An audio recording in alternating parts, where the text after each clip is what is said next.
kailangan mo. Ka nga dito. Sasaktan ako. Nasasaktan? Kulang pa yan sa ginawa mo kay Ma'am Diana. Si Ate Diana ang pumatay kay Lola Amanda. Tsaka may nakitang ebidensya, di ba? Nakuha kay Ate Diana, yung panaksak. Ano nga? Dari, Ba? bakit mo ba ginagawa to? Ano bang nangyayari sa'yo? Ano, dahil sa pera? Dahil sa pera, magpapakulong ka ng inosenteng tao? Huwag mong kalimutan na alam ko kung paano kayo kumilos at mag-isip ni Papsi.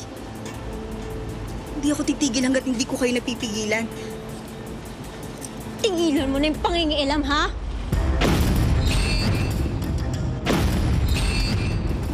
Huling warning mo na to. Hindi ako umabot sa puntong to para hayaan lang sirain mo lahat. Naintindihan mo?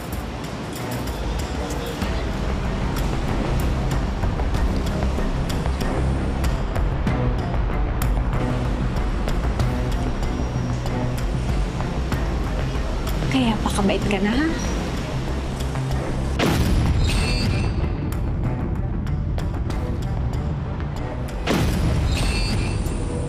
Ikaw rin.